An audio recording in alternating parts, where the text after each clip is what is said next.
August 15, 2025. A date that would soon be etched into the history books, not for what happened in the usual centers of power, but for what unfolded far to the north. The world's attention isn't on Washington or Moscow, it's on Anchorage, Alaska. For the first time in decades, the eyes of every major capital turned to this remote outpost, as if the fate of the world itself was being decided on the edge of the Arctic. For one day, this remote, icy city became the center of global politics. Streets usually quiet were suddenly alive with convoys, cameras, and the hum of anticipation. Donald Trump and Vladimir Putin met for a high-stakes summit, with the war in Ukraine and global security on the line. The world wondered, would this be a turning point or just another chapter in a long, tense standoff? The buildup was pure spectacle, weeks of speculation, wild predictions, and media frenzy. Every rumor was dissected, every move analyzed, as journalists from every continent descended on Alaska. This was Putin's first official visit to the U.S. in a decade, and the stakes couldn't be higher.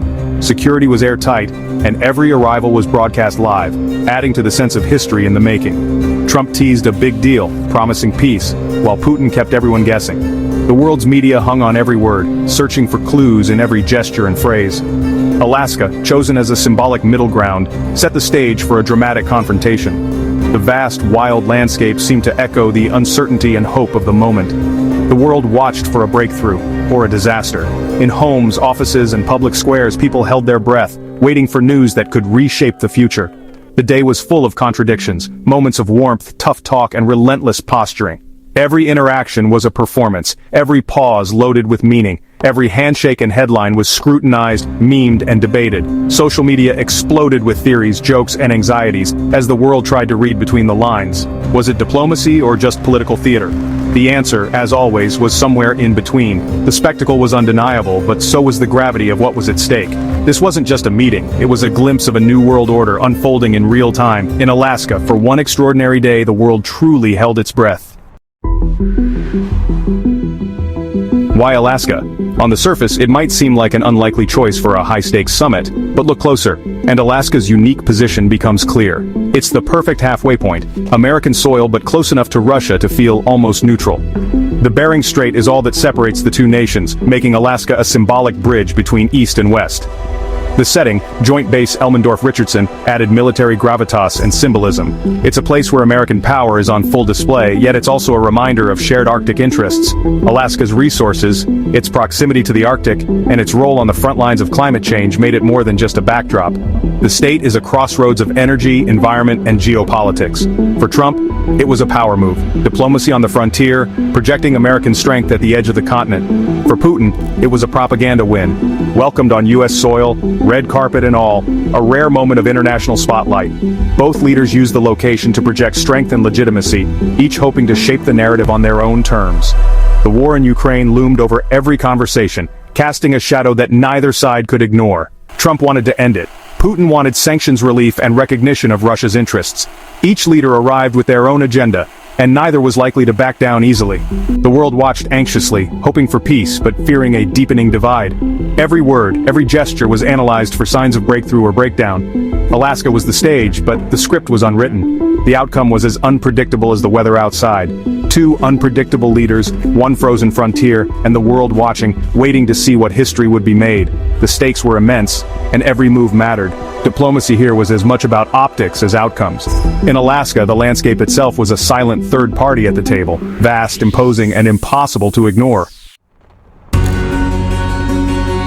When Trump and Putin sat down, the world held its breath.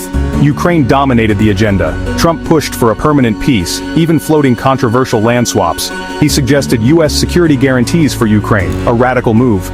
Putin listened, revealed little, and insisted Russia's security concerns be addressed first. No outright rejections but no commitments either, a classic Putin maneuver. Sanctions were discussed but Trump backed off immediate threats, hoping to build goodwill. No deal was signed but both sides claimed progress. The real outcome? Plans for a future summit, including Ukraine's Zelensky. The pressure shifted to Kiev, with Ukraine's fate debated in absentia. The summit ended with more questions than answers and the world waiting for the next move. The real story was in the optics. Putin's red carpet welcome was a propaganda coup. Russia, no longer an outcast. Trump, usually dominant, seemed unusually friendly, even calling Putin the boss on camera. The two shared a surreal limo ride in the Beast, fueling endless speculation and memes. Inside, Trump talked big. Putin listened, calm and calculating. Their styles clashed. Trump the showman, Putin the strategist. Putin left with everything he wanted: respect, no new sanctions, and a global spotlight. Russian media celebrated. Western analysts saw Putin outmaneuvering Trump. The summit was a masterclass in optics, with each leader playing to his own audience.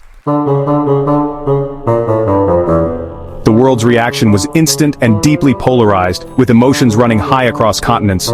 Trump's supporters hailed it as a stroke of peacemaking genius, celebrating what they saw as bold leadership.